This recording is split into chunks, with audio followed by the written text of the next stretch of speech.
The Lucchese crime family, a comprehensive history.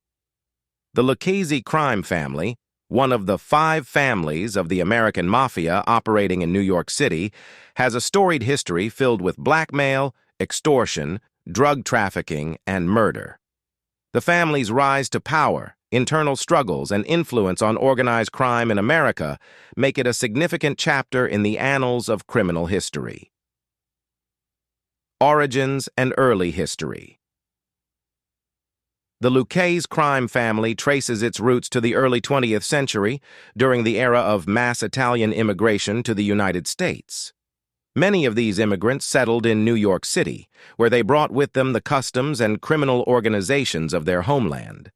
The earliest precursor to the Lucchese family was formed by Gaetano Tommy Reina in the Bronx in the early 1920s.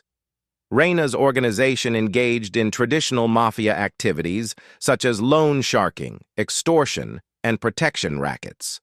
However, Reina maintained a low profile and avoided violent conflicts, which helped his organization grow quietly. This period of relative peace was disrupted in 1930 when Reina was murdered, allegedly on the orders of Joe Masseria, a powerful mafia boss seeking to consolidate power. The Castellamarese War and the rise of Tommy Gaetano. The murder of Reina sparked the Castellamarese War, a bloody power struggle between the factions led by Masseria and Salvatore Maranzano. Following Reina's death, his loyalists chose Tommy Gaetano as their new leader. Gaetano, a shrewd and cautious man, aligned with Maranzano's faction. The war culminated in the deaths of both Masseria and Maranzano, leading to a reorganization of the mafia into the modern 5-family structure. Gaetano became the boss of one of these families, later known as the Lucchese family. Under his leadership, the family continued to engage in various criminal activities while maintaining a low profile. Gaetano's tenure was marked by stability and a focus on business rather than violence, which helped the family grow in power and influence. The reign of Tommy Lucchese. Tommy Gaetano's death in 1951 marked the end of an era, and the leadership baton was passed to Tommy Lucchese, who had been Gaetano's underboss. Lucchese was a charismatic and influential leader who transformed the family into one of the most powerful criminal organizations in the country. Under Lucchese, the family expanded its operations into new territories and industries. They controlled key unions, allowing them to dominate the garment industry, trucking, and construction in New York City. This control enabled them to engage in large-scale extortion and labor racketeering, generating significant revenue. Lucchese was also known for his strategic alliances with other mafia families and criminal organizations. He cultivated a close relationship with Carlo Gambino, boss of the Gambino family, which further strengthened his position. This alliance allowed both families to coordinate their activities and avoid conflicts, ensuring mutual prosperity. Criminal activities: blackmail, extortion, and drug trafficking. Throughout its history, the Lucchese family has been involved in a wide range of criminal activities, including blackmail, extortion, drug trafficking, and murder. Blackmail and extortion. Blackmail and extortion have been cornerstones of the Lucchese family's criminal empire. They use their influence over labor unions to extort money from businesses, threatening strikes or labor disruptions if their demands were not met. This practice was particularly prevalent in the garment industry, where the family had significant control. The Lucchese family also extorted money from legitimate businesses, offering protection in exchange for regular payments. Failure to comply with their demands often resulted in violence or destruction of property. These activities generated substantial income for the family and allowed them to exert control over various industries. Drug trafficking. Drug trafficking became a major source of revenue for the Lucchese family in the mid-20th century. They were involved in the importation and distribution of heroin and cocaine, working with international drug cartels to bring narcotics into the United States. The family's extensive network and influence allowed them to control significant portions of the drug trade in New York City. The profits from drug trafficking were enormous, but the risks were equally high.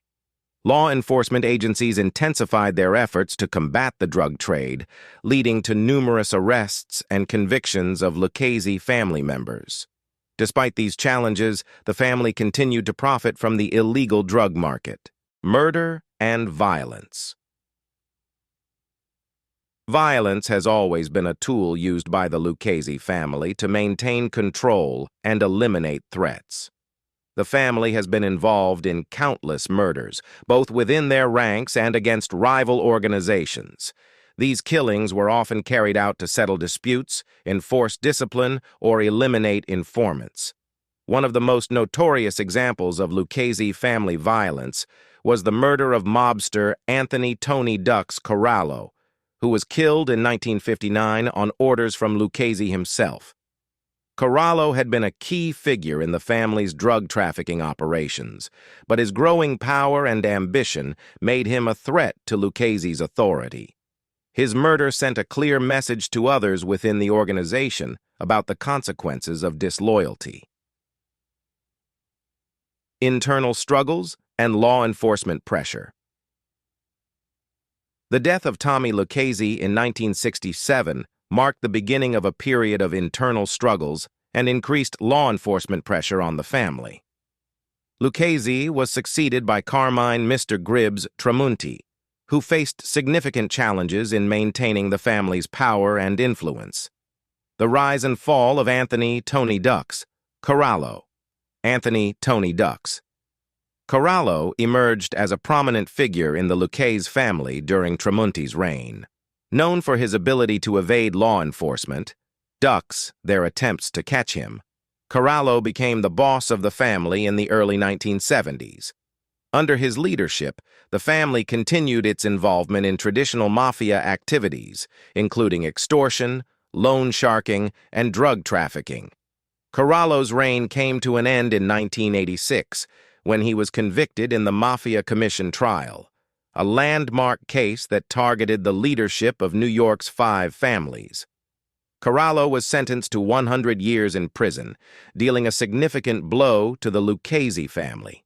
His conviction, along with those of other top mafia leaders, marked a turning point in the fight against organized crime in America.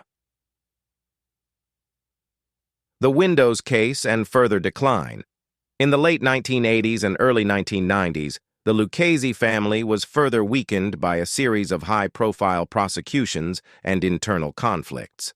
One of the most notable cases was the Windows case, a massive investigation into corruption and racketeering in the installation of windows in New York City public housing. The case resulted in the convictions of several Lucchese family members and associates, including acting boss Vittorio Vic Amuso and underboss Anthony Gaspipe Casso. Amuso and Casso's leadership was marked by violence and paranoia. They ordered numerous murders to eliminate rivals and perceived threats within the family. This period of internal turmoil and bloodshed further weakened the organization and drew increased attention from law enforcement. The Lucchese family in the 21st century. The Lucchese family has struggled to regain its former power and influence in the 21st century. Increased law enforcement efforts, changing criminal landscapes, and internal strife have all contributed to the family's decline. Leadership changes and recent activities. In recent years, the Lucchese family has seen a series of leadership changes as older members have died or been imprisoned. Despite these challenges, the family remains active in various criminal enterprises, including extortion, loan sharking, and illegal gambling.